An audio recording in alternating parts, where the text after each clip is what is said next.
Have you ever been for, say, a routine checkup? You feel perfectly fine, but maybe you still hope your doctor runs a particular test, just in case, to catch something early. Oh, absolutely. That feeling of wanting to be proactive. Exactly. That urge to have peace of mind, well, it's incredibly powerful, isn't it? You want to nip things in the bud.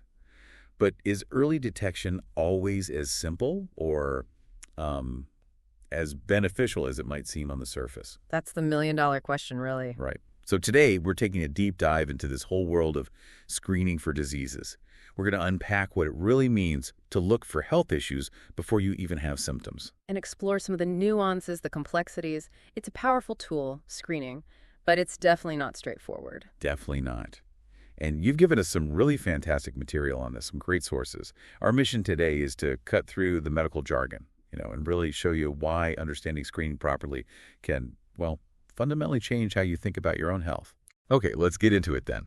So when we talk about screening, what exactly are we getting at? Is it just like any medical test? Yeah. Or is there something more specific that defines it? Yeah, it's a crucial distinction to make right off the bat. It's definitely more than just any test. Basically, screening is about the presumptive identification. Presumptive? Yes, presumptive. Finding an unrecognized defect or disease in people who seem perfectly well, apparently healthy individuals. Okay. Think of it like this. You're actively looking for a potential problem in a crowd where everyone looks fine. You apply tests, or maybe procedures, quite rapidly. Rapidly, okay. To try and sort out those who probably have a particular disease from those who probably don't. Probably, so it's not certain. Exactly. That's the key. Presumptive.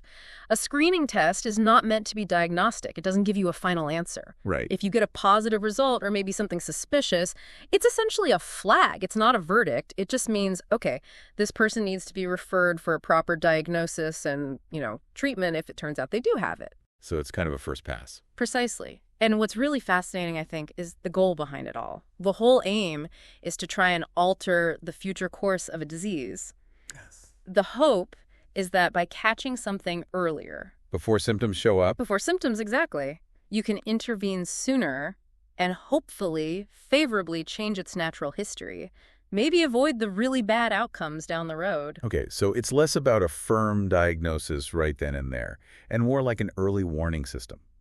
A way to figure out who needs a closer look before things get serious. That's a great way to put it, an early warning system. That makes a lot of sense. Yeah. But if it's about sorting through a whole population or parts of it, well, it sounds like screening isn't just one single approach, right? It's not one size fits all. Oh, definitely not. What are the different ways we see this early warning system used out there? You're absolutely right. It's incredibly varied. Our sources really highlight three main approaches. The first one is mass screening. Mass screening.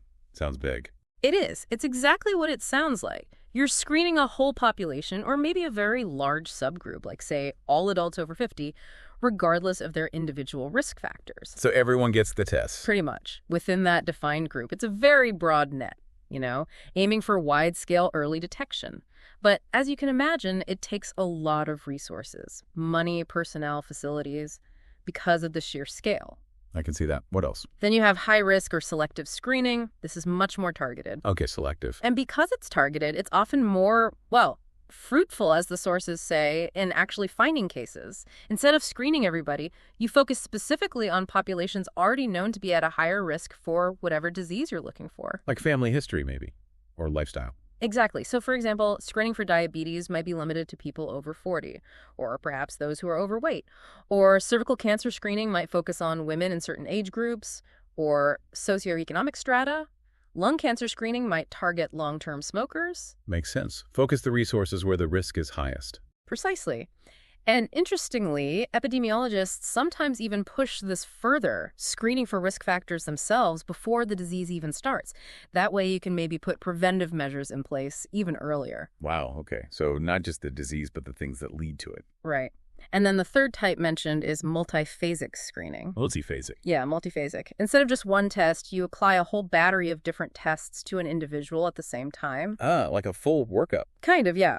It's much more comprehensive. But as you'd guess, the cost of running multiple tests on everyone is, prohibitive. Yeah. So it's generally not suitable for mass screening programs. It's more of a maybe personalized in-depth check.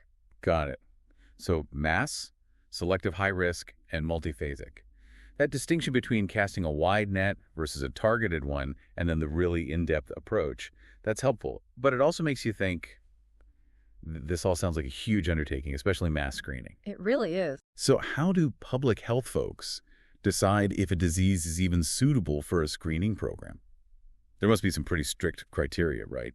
Or we'd be screening for, well, everything under the sun. You've hit on a really critical point there. You absolutely cannot just screen for everything willy-nilly. It wouldn't be practical or ethical.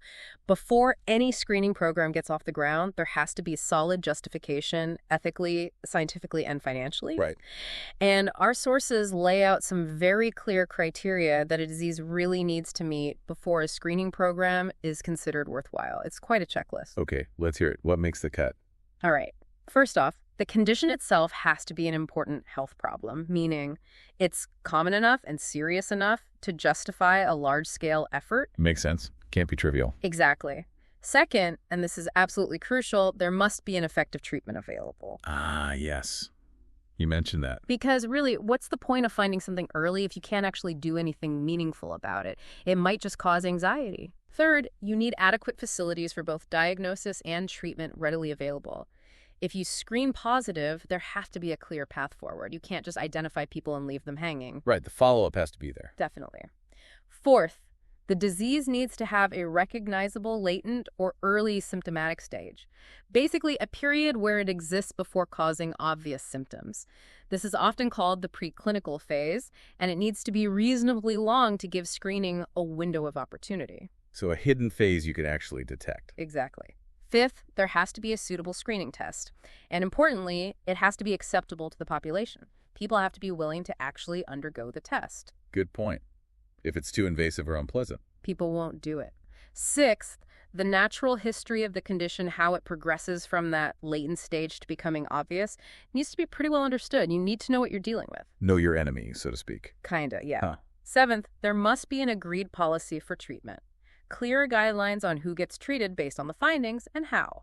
No ambiguity. Standardization. Right. Eighth, the cost. The cost of finding and treating cases through screening has to be economically balanced against the overall healthcare budget. No, value for money. Can't break the bank. No. And finally, number 9, case finding should be a continuous process, not just a one-off campaign. It needs ongoing commitment, resources, monitoring. Wow, that is quite a list. It is. And diseases like, say, cervical cancer, breast cancer, high blood pressure, diabetes, even conditions like PKU in newborns, they generally tick these boxes. Many cancers, for example, often have long precancerous stages or start localized in places you can actually test, making them suitable candidates. That's a really solid framework. It makes it clear how much thought has to go into this. But I can imagine someone listening might think, okay, but what if my condition doesn't meet all those criteria, but I still really want to know early?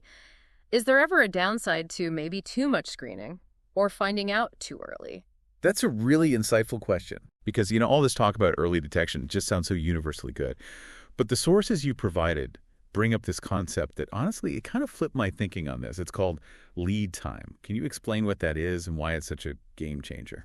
Absolutely. And you're right, it is a bit counterintuitive. So, lead time. Put simply, it's the length of time between when a condition is detected by screening and when it would have normally been diagnosed because symptoms appeared. So the Head Start screening gives you. Exactly. It's the advantage gained in terms of time. But, and this is the crucial twist, if finding out earlier doesn't actually change the disease's natural course, if it doesn't lead to a better outcome. Then what? Well, then that lead time might just mean the patient spends more years living with the knowledge of their illness, potentially more years with treatments, anxiety, doctor visits, without actually delaying the ultimate outcome, like death or serious disability. So, more time being sick or feeling sick, but not necessarily more time living better or longer. Precisely. The sources give a stark example with HIV detection in the past. Screening meant the survival time from diagnosis appeared longer, but ultimately, death wasn't actually delayed. You just knew about it for longer. Wow. That's sobering. It is. It means more time living with the diagnosis and everything that comes with it without necessarily getting more quality life or even more life overall. So effective screening programs really need to focus on conditions where that time lag, the lead time, is long enough, and where intervening during that time actually makes a real The difference. beneficial difference. Yes. The real benefit isn't just knowing sooner. It's the difference in outcome, better health, longer life, better quality of life that wouldn't have happened without that early detection and treatment. It has to change the trajectory, not just move the diagnosis date earlier. That really reframes the whole early detection is always better idea. It's about effective early detection. Okay. So we've talked about screening tests, but how are they different from, say, a diagnostic test? You know, the kind your doctor orders when you actually have a symptom. They feel kind of similar, but your sources draw some really clear lines between them. They do, and getting this difference is fundamental, I think. It helps you understand what a screening test can and, importantly, cannot do for you. They really operate in different realms, even if they sometimes use similar lab techniques or whatever. Okay, break it down for us. Screening versus diagnostic. Right. So a screening test, as we've said, its main purpose is that presumptive identification, trying to spot unrecognized disease. In people who seem healthy. Exactly. It's applied to apparently healthy individuals or large groups. The results, often based on an arbitrary cutoff point, and they're mainly for referral. They tell you who needs more investigation. Not the final word. Not at all. It's typically based on just one criterion or measurement. It's relatively cheaper and quicker to do, but, and this is key, it's also relatively less accurate compared to a diagnostic test. Less accurate. Inherently, yes, because of how it's designed and used. You absolutely cannot use a screening result alone as the basis for starting treatment. The initiative for screening usually comes from like public health programs or maybe your doctor during a routine check, and it generally requires little direct physician time to administer the test itself. Okay, that's screening. What about diagnostic tests? Diagnostic tests are different beasts. Their purpose is to confirm the presence or absence of a disease. So the final answer. Pretty much, yes. They're performed on people who already have symptoms or some indication that something's wrong. They're for the sick or those suspected of being sick. The results are considered definitive, or at least as definitive as possible, and they're based on evaluating many things: symptoms, signs, detailed lab work, imaging, the whole picture. Much more involved. Much more. Consequently, they're generally more expensive and time-consuming, but the trade-off is that they are much more accurate, and their results are used as a basis for deciding on treatment. Okay. The initiative for a diagnostic test usually comes from you, the patient, because you have a complaint, or from your doctor investigating that complaint. And it definitely requires a physician to order the right tests, interpret the complex results, and decide what they mean. That distinction is crystal clear now. Screening is the wide net. Maybe a bit rough and ready, just looking for potential issues in healthy people. Diagnostic is the fine-toothed comb used on people with symptoms, aiming for a definite answer to guide treatment. Couldn't have said it better myself. It's like a funnel. Screening casts wide diagnostic pinpoints. Right. And beyond just the purpose, the sources also dive into the nitty-gritty of how we actually evaluate a screening test itself. These terms come up: sensitivity and specificity. What do those actually mean for someone getting screened? It sounds a bit more technical than just pass-fail. Oh, it definitely is. And understanding these, even basically, is super important for knowing how much faith to put in a test result. They are critical measures of a test's performance.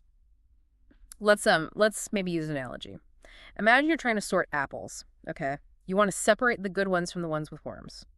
Okay, apple sorting. I'm with you. So sensitivity is your test's ability to correctly identify all the apples that do have worms. Catching the bad ones. Exactly. If your test has, say, 90% sensitivity, it means if you test 100 apples that actually have worms, your test will correctly flag 90 of them. Those are your true positives. Good. But what about the other 10?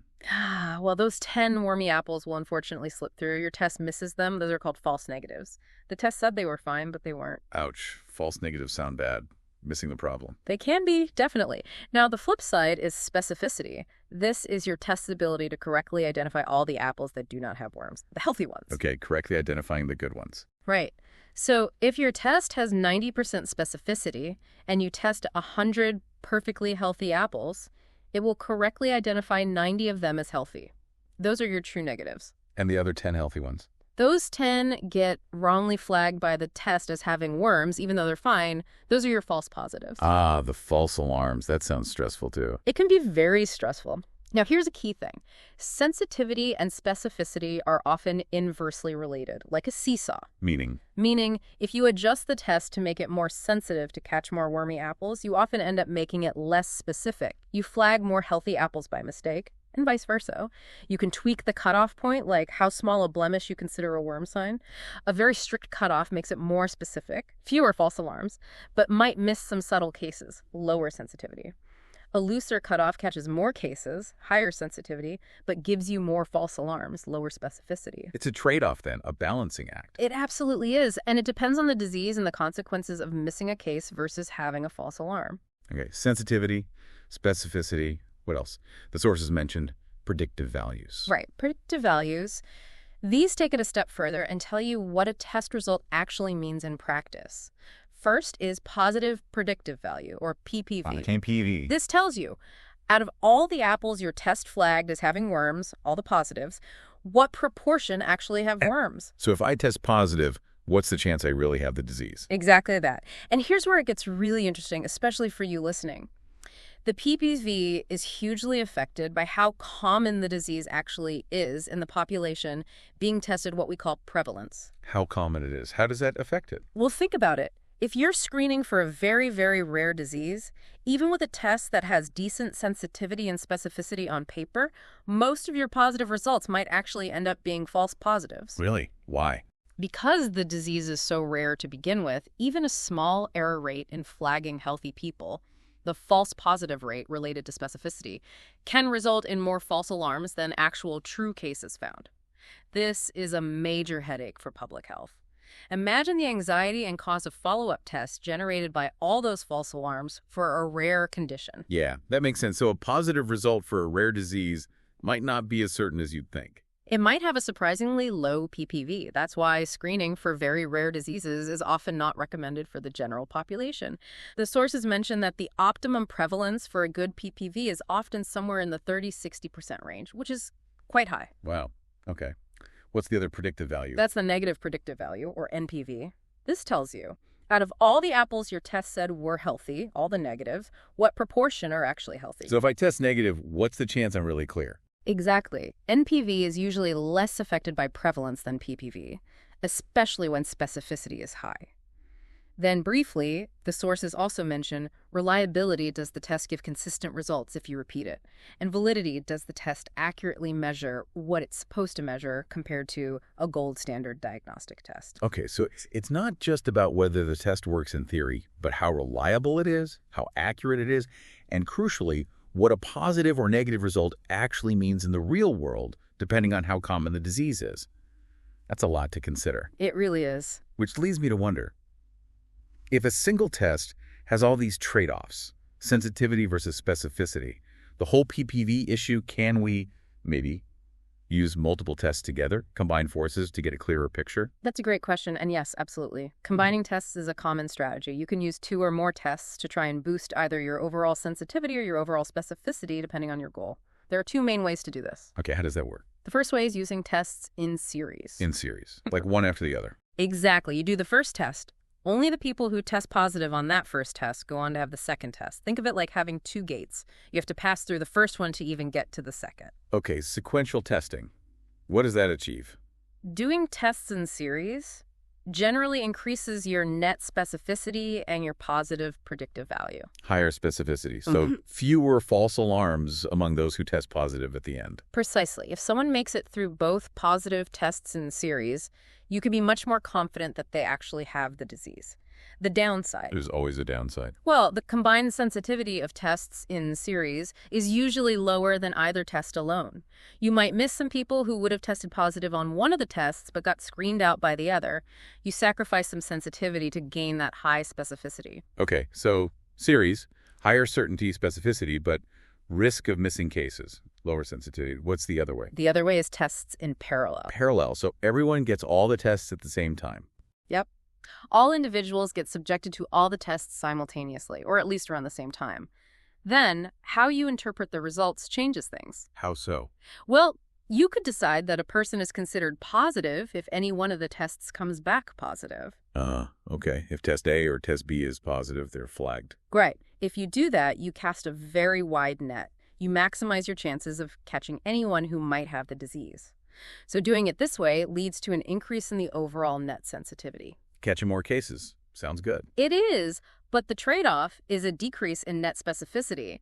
You'll likely get more false positives because someone only needs one test to be wrong to get flagged. Okay, so parallel. Test AORB equals positive means higher sensitivity, but more false alarms, lower specificity. Is there another way to interpret parallel tests? Yes, you could decide that a person is only considered positive if both test A and test B come back positive. Stricter rule. Both have to agree. Exactly. If you require both tests to be positive, then you significantly increase your net specificity. If someone tests positive on both, you can be very sure they have the condition. But low sensitivity again. You got it. You'll miss cases where only one test was positive. So the choice between series, parallel, or rule, or parallel AND rule, really depends strategically on the disease, the tests available, and whether it's more important to catch every possible case or to avoid false alarms. It's fascinating how you can strategically combine tests like that. But, even with all this careful planning, test selection, combination, it sounds almost too good to be true sometimes. Every good intention seems to run into challenges. What are some of the potential, pitfalls or biases we need to watch out for when we look at screening programs, things that might make them look more successful than they actually are? That's another crucial area, and you're right to be cautious. Evaluating the true effectiveness of screening is tricky. Ideally, you'd use randomized controlled trials, or RCTs. The gold standard, right. Randomly assign people to get screened or not, then compare outcomes. Exactly. But RCTs for screening can be incredibly difficult, expensive, and take a very long time, especially for diseases that develop slowly.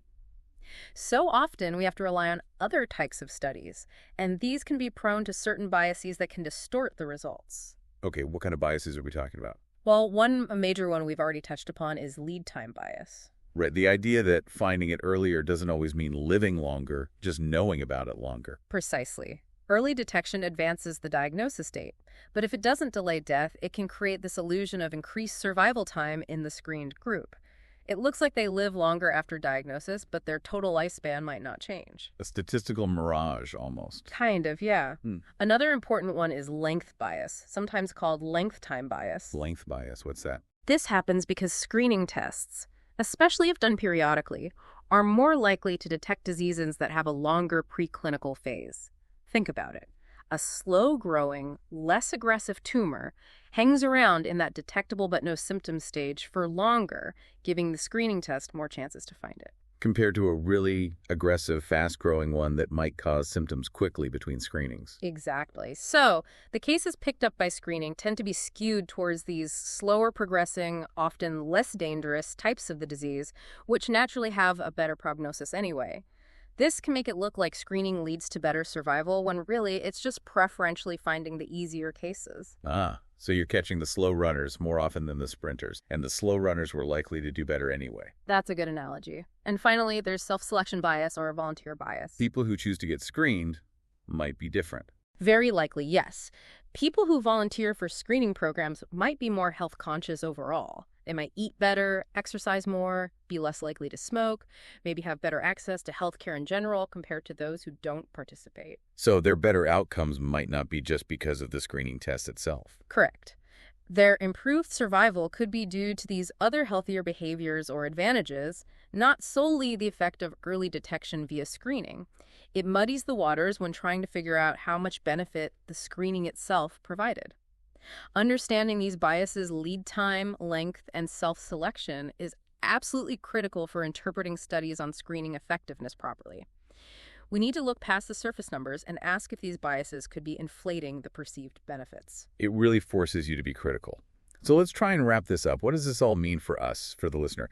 We've gone pretty deep into this complex world of disease screening. We've seen it's not just any test, it's this specific presumptive search in healthy people. Right, an early warning system. With different approaches like mass or selective screening. Yeah. But we've seen the tough checklist a disease needs to pass to even be suitable for screening. The importance of effective treatment, the long preclinical phase. And then the really tricky concepts like lead time, where earlier isn't always better, and the biases that can make screening look more effective than it is, plus all the test metrics like sensitivity and specificity.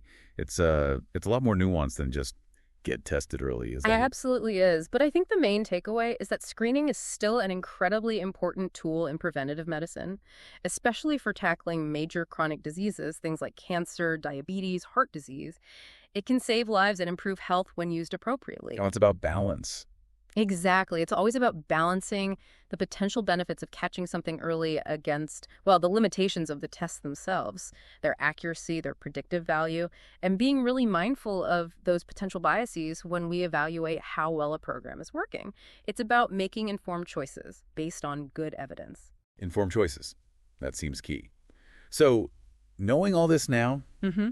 maybe next time you hear about a new health screening program or discuss one with your doctor, what questions will you ask? How might understanding lead time or specificity or maybe length bias change how you think about its real benefit for you personally? Yeah, good questions to ponder. Definitely something to mull over until our next deep dive.